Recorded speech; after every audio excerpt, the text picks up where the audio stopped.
to Ngakak Podcast. Ngulik Gagasan Anak. Kritik. Oke, kalau kata pepatah nih ya Saf, tak kenal maka tak sayang. Maka dari itu kita kenalan dulu kali ya. Perkenalkan, nama saya Alfira Zanita Hakim dari kelas 9D. Saya Safia Wasda Pesena dari kelas 9D. Dan pada kesempatan kali ini kita mau membahas suatu topik yang sebenarnya sangat amat familiar nih ya dalam kehidupan kita sehari-hari, apalagi sebagai pelajar. Namun jarang sekali dibahas secara serius gitu. Kira-kira apa tuh Saf?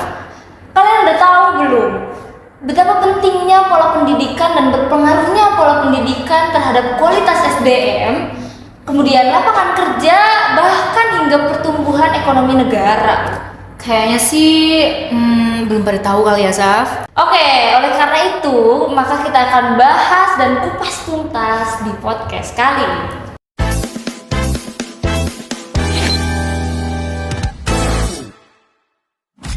Kita mungkin kalau mendengar kata pendidikan atau belajar aja deh, belajar, banyak yang mikirnya langsung nilai atau rapotnya berapa atau ijazahnya bagus nggak, atau berapa kali sih kita pernah remedi, atau bahkan orang tua kita sendiri cuma nanyain tentang nilai.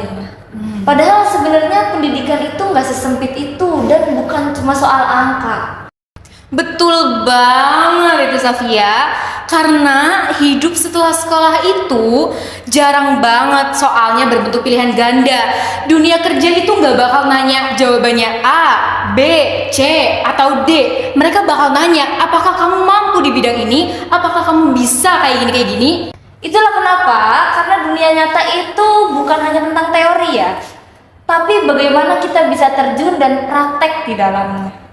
Betul itu. Penyesuaian dengan dunia kerja saat ini masih minim. Pelatihan vokasi itu sering sekali dianggap bukan pilihan yang utama, dan praktik masih suka dipandang sebelah mata. Oleh karena itu, akhirnya banyak dari lulusan SMA mungkin yang tidak lanjut kuliah itu dalam dunia kerja kemampuannya minim gitu. Oh ya. Mungkin di sini bisa kita ulik, kenapa sih kok dia jadi nggak melanjutkan, kok dia jadi nggak punya kemampuan gitu ya. Sebenarnya kalau misal bahas itu ya mungkin sekolah yang bagus itu belum rata ya. Jadinya belum semua sekolah menyiapkan anak yang matang dan cukup untuk menghadapi dunia nyata. Karena sebenarnya kelulusan itu terus berulang setiap tahun, tapi ternyata yang lulus itu bukan anak yang sudah memiliki kemampuan untuk lanjut ke jenjang berikutnya, di mana mereka sebenarnya punya di mana mereka sebenarnya punya ijazah, tapi belum tahu bagaimana cara melanjutkan dan masuk ke dalam dunia kerja, atau bahkan mereka belum bisa masuk melanjutkan ke perguruan tinggi. Nah, dan itu yang bikin pertanyaan jadi lebih besar. Kalau misalnya pendidikan hanya berhenti di kelulusan, lalu siapa yang akan bertanggung jawab atas transisi ke dunia nyata? Mungkin sudah saatnya kita berhenti bilang, nilai kamu berapa? Dan mulai bertanya, setelah ini kamu mau jadi apa? Karena pendidikan tuh seharusnya bukan garis akhir kan Saf, tapi jembatan menuju kehidupan yang nyata. Betul. Mungkin dari sini kita bisa mulai berpikir ya, kenapa sih banyak orang pintar tapi ternyata di dalam dirinya masih ada keraguan yang besar. Kemudian kenapa banyak orang yang sebenarnya memiliki pengalaman dan pengetahuan tapi belum terampil. Ya intinya pendidikan itu nggak cuma berhenti tentang keadaan di dalam kelas itu seperti apa ya, dan kondisi di dalam ruang kelas itu seperti apa. Jadi itu sebenarnya bukan kesalahan personal, namun memang sistem saja yang belum mendukung dirinya untuk berkembang dengan baik. Dan ketika keterampilan, daya berpikir, dan kesiapan itu tidak dibangun sejak awal, kualitas sumber daya manusia pun akan tertahan di titik itu aja gitu ya Saf? Betul. Maka dari itu kenapa isu tentang SDM rendah itu makin kesini makin banyak dibahas. Nah, salah satunya juga kita yang bahas ya. Karena sebenarnya bukan manusia itu yang kurang. Kita semua itu dilahirkan dengan potensinya masing-masing. Namun, bagaimana perjalanan kita untuk bisa tumbuh dan berkembang dalam proses hidup kita? Betul, dan ketika keterampilan itu kurang, maka daya saing itu otomatis akan turun. Masuk ke dunia kerja akan terasa sangat berat ketika orang itu belum sanggup untuk menghadapi dunia kerja. Karena bekalnya kurang. Ya, intinya dunia nyata itu nggak sedangkal teori lah. Intinya nggak cuma tentang teori, tapi gimana kita bisa terjun dan menghadapi langsung dunia nyata itu. Jadi sebenarnya hidup itu kan nggak cuma tentang teori ya, tapi gimana sih kita tuh bisa menyelesaikan gitu.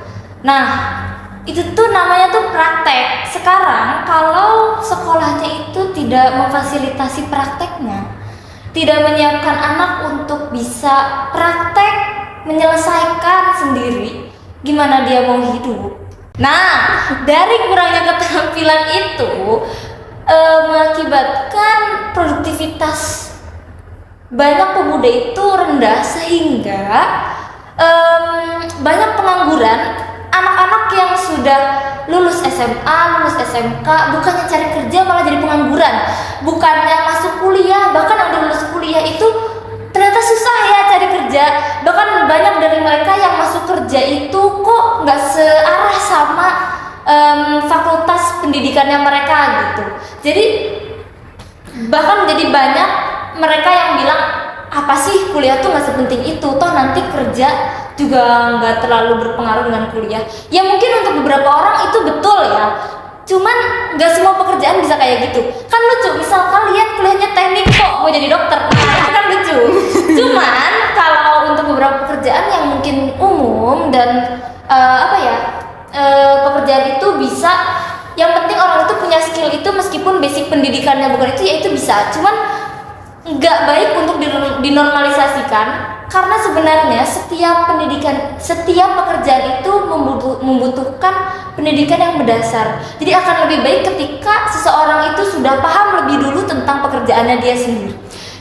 Nah, karena itu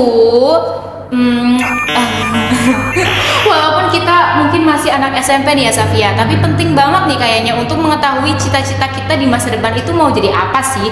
Jangan kita udah belajar sampai nanti SMA, udah masuk jurusan apa, jurusan ini, jurusan itu, kuliahnya apa, tapi belum tahu nih Saf, cita-citanya sebenarnya mau arahnya kemana sih. Nah itu dia. Sekarang kita nih udah SMP, nanti habis itu bakal lanjut ke SMA dan seterusnya. Jangan sampai kita belum tahu kalau kita mau jadi apa gitu ya Saf. Karena kalau misalnya di SMP Al Irsyad nih, bahkan dari SMP aja udah ditanyain oleh guru-guru itu mau jadi apa ke depannya. Jadi cita-cita itu sangat penting ya, karena menentukan ke depannya kita seperti apa. Sebenarnya yang penting itu arahnya. Oh iya betul. Jadi mau jadi apapun itu nantinya yang penting kita tuh terarah. Kalau misal kita belum tahu nih sekarang, tapi seenggaknya itu secara tidak langsung kita udah punya gambaran kita tuh mau ngapain sih, mau kemana sih. Meskipun misal nih jadi dokter, belum tahu mau jadi dokter apa, teknik tapi belum tahu mau teknik apa. At least kita udah tahu nanti di SMA kita harus fokus kayak gimana sih, kita harus fokus ngapain sih. Masalahnya itu, ya itu dia, kenapa sih sekarang itu banyak anak yang ya entah karena mereka nggak siap atau emang nggak mampu. Ya sebenarnya bukan nggak mampu sih, nggak siap sih menurut aku, karena mereka nggak disiapin aja dirinya. Jadinya banyak deh itu pengangguran, makanya itu ada pengaruhnya juga buat lapangan kerja. Nah di lapangan kerja ini juga dia berpengaruh karena mereka tuh nggak bisa bersaing sama orang lain. Jadinya ya gimana dong, nggak bisa masuk kerja. Nah sekarang kalau yang orang-orang seperti tadi itu kan bisa dibilang SDM rendah ya.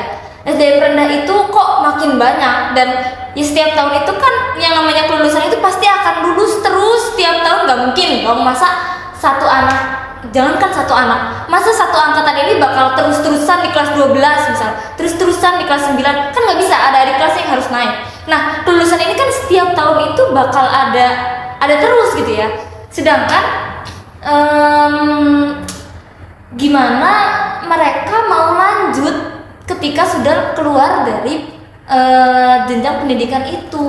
Nah, kalau misal mereka nggak bisa lanjut, pengangguran semakin banyak, SDM rendah itu semakin banyak, maka yang terjun ke lapangan kerja itu mau tidak mau akan didominasi juga oleh SDM rendah.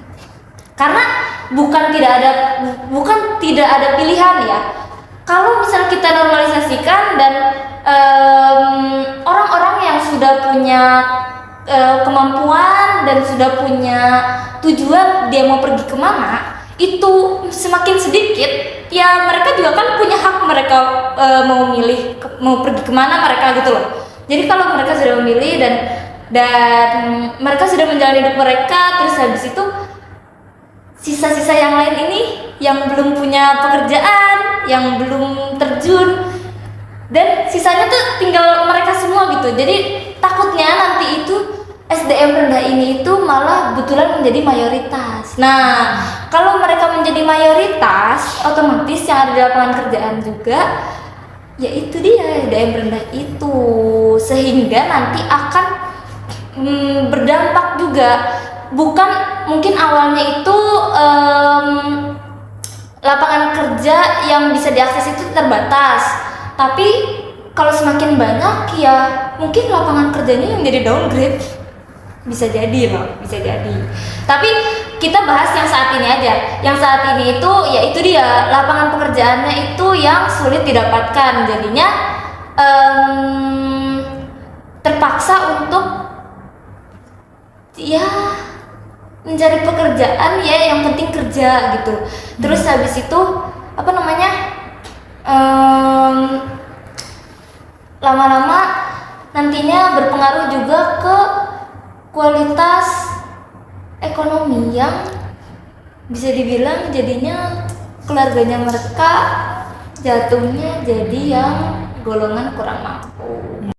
Sekarang menurut Vira nih, kalau misal kok ternyata emang beneran nih SDM rendah itu makin menjadi mayoritas gitu ya, terus habis itu lapangan pekerjaan semakin susah ya, sekarang ini kan termasuknya udah semakin susah ya. Terus kok ternyata negara jadi nggak baik nih kayaknya kalau terus mempertahankan dengan kondisi manusia-manusia yang seperti ini. Akhirnya mereka merekrut dari negara asing, itu gimana sih pengaruhnya untuk ekonomi negara?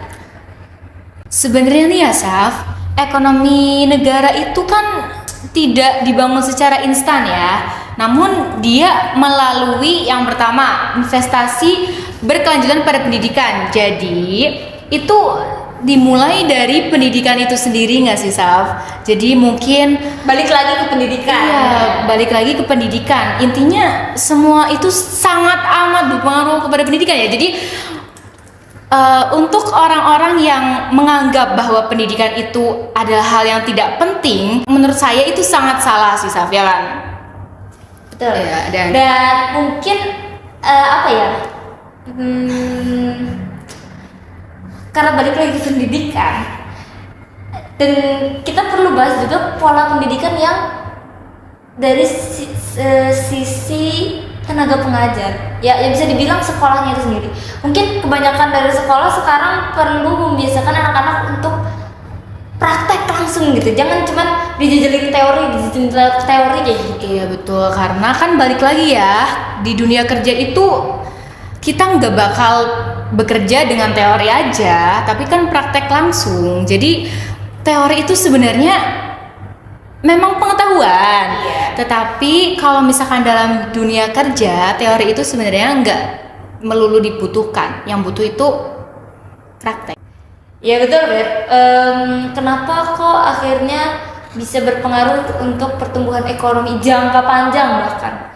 Yaitu karena pertumbuhan ekonomi negara itu ya dibangun oleh penduduknya itu sendiri, di mana ya kehidupan itu bukan cuma tentang yang penting hidup, tapi di dalam negara itu pasti akan ada fondasi ekonomi, gimana mereka bekerja, akan ada lingkaran pekerjaan, lingkaran pendidikan, dan itunya nanti bakal bersatu menjadi lingkaran kehidupan intinya. Karena pendidikan itu nanti akan melahirkan yang kita harapkan, ya, akan melahirkan anak-anak yang berkemampuan. Anak-anak yang berkemampuan diharapkan dapat mengakses pekerjaan yang layak, di mana nanti ketika anak tersebut bisa mendapatkan pekerjaan yang layak, anak tersebut bisa menghasilkan penghasilan yang berkecukupan pula. Nah, dari penghasilan yang berkecukupan itu juga nantinya akan berpengaruh pada pertumbuhan ekonomi negara, di mana nanti pengangguran akan berkurang. Kemudian kualitas SDM itu juga akan meningkat. Nah, ketika kita bahas di ekonomi, ketika pengangguran berkurang, maka kualitas ekonomi negara tersebut juga akan meningkat, karena tingkat kemiskinan juga akan semakin menurun. Begitu. Oke. Nah, inti dari pembahasan kita dari awal nih Asaf, pokoknya jika pendidikan diperbaiki, maka SDM itu akan meningkat. Ya, Dan jika SDM meningkat, maka lapangan kerja yang berkualitas akan tercipta. Dan jika lapangan kerja itu akan berkembang, maka pertumbuhan ekonomi juga akan stabil. Jadi pendidikan berkualitas hari ini itu menentukan ekonomi yang kuat di masa yang akan datang. Tuh, saya setuju sih. Itulah kenapa kita mengangkat topik ini, karena kebanyakan anak itu masih belum menyadari, ya, bahkan sampai sebesar kami, bahkan lebih besar dari kami itu, mereka masih belum tahu arah kehidupannya mau seperti apa. Oleh karena itu pola pendidikan yang nantinya akan berpengaruh terhadap kualitas dari anak-anak yang lahir dari sekolahnya itu sendiri, yang berkualitas atau tidak, dan nantinya anak-anak tersebut akan terjun ke lapangan kerja, otomatis dari lapangan pekerjaan itu sendiri akan mempengaruhi pertumbuhan ekonomi negara, sehingga menurut kita ya, hal ini tuh masih perlu diperhatikan sih. Yap, betul banget nih Saf. Dan di podcast kali ini kita tuh cuma bisa ngasih motivasi ya sebenarnya, tapi ya akhirnya semuanya itu kembali lagi ke anak itu sendiri gitu. Tapi ingat ya, motivasi tanpa adanya aksi itu hanya halusinasi. Asik, betul. Oleh karena itu, perubahan besar itu dimulai dari ruang kelas. Ya, pastinya nanti akan berlanjut juga ke dunia pekerjaan, Dan pada akhirnya akan membentuk masa depan ekonomi bangsa. Nah, kayaknya hanya bisa sampai sini saja ya podcast ngakak kita kali ini. Saya Alfira Zaneta Hakim. Saya Safia Wazna Pesena. Kami pamit undur diri, kurang lebihnya mohon maaf. Wassalamualaikum warahmatullahi wabarakatuh. Bye bye.